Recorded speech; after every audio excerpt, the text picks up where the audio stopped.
പഹൽഗാം ഭീകരാക്രമണത്തിൽ തിരിച്ചടിച്ച ഇന്ത്യ. പാകിസ്ഥാൻ ഭീകര കേന്ദ്രങ്ങളിൽ ഇന്ത്യൻ സൈന്യം സംയുക്തമായി നടത്തിയ ആക്രമണത്തിൽ 70 ഭീകരർ കൊല്ലപ്പെട്ടു.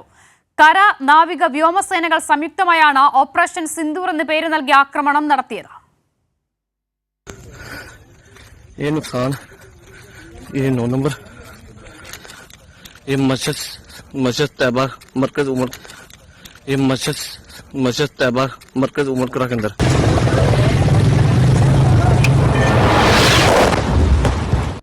ബുധനാഴ്ച പുലർച്ചെ 1:44 ക്രൂസ് മിസൈലുകൾ ഉപയോഗിച്ച് ഇന്ത്യ പാകിസ്ഥാനിലെയും പാക് അധിനിവേശ കശ്മീരിലെയും 9 ഭീകര താവളങ്ങൾ ആക്രമിച്ചത്.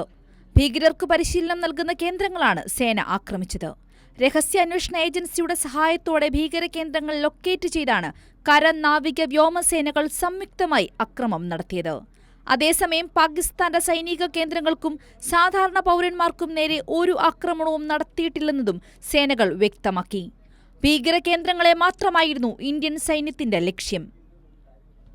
അതിർത്തി കടന്നുള്ള എല്ലാ ആക്രമണത്തിനും മറുപടി നൽകിയെന്നും ഭീകരവാദികൾക്കുള്ള ശക്തമായ മറുപടിയാണിതെന്നും വിദേശകാര്യ സെക്രട്ടറി വിക്രം മിസ്രി പറഞ്ഞു.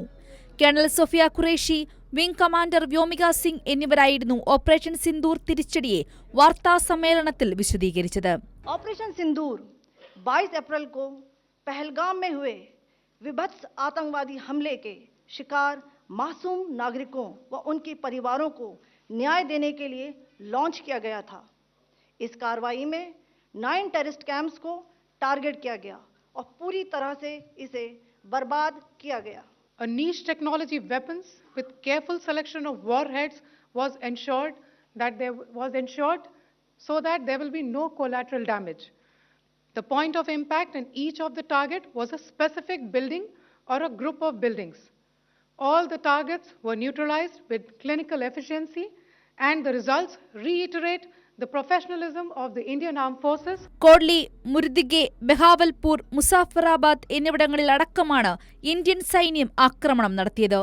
ഭീകര സംഘടനയായ ലഷ്കർ-ഇ തൊയ്ബയുടെ ആസ്ഥാനമാണ് മുർദിഗെ. മസൂദ് അസറിന്റെ നേതൃത്വത്തിലുള്ള ഭീകര സംഘടനയായ ജെയ്ഷെ മുഹമ്മദിന്റെ കേന്ദ്രമാണ് പാക് പഞ്ചാബ് പ്രവിശ്യയിലെ ബഹാവൽപൂർ. ഭീകരവാദ താവളങ്ങൾ കണ്ടെത്തിയാണ് ഇന്ത്യ തിരിച്ചടി നൽകിയത്. ജെയ്ഷെ മുഹമ്മദിന്റെ മുസാഫാബാദിലെ താവളവും സേന തകർത്തു. തന്റെ കുടുംബത്തിലെ 10 പേരും 4 അനുയായികളും ആക്രമണത്തിൽ കൊല്ലപ്പെട്ടതായി മസൂദ് അസർ സ്ഥിരീകരിച്ചതായുള്ള വാർത്തകളും പുറത്തുവന്നു. തനിക്ക് കുടുംബാംഗങ്ങൾ മരിച്ചതിൽ ദുഃഖമോ ഖേദമോ ഇല്ലെന്നും മസൂദ് അസറിന്റേതായ പ്രസ്താവനയിൽ പറയുന്നു. പഹൽഗാം ഭീകരാക്രമണത്തിലെ കണ്ണീർ കാഴ്ചയായിരുന്നു 6 ദിവസം മുൻപ് മാത്രം വിവാഹിതയായ ഹിമാൻഷി നർവാളിന്റെ ചിത്രം.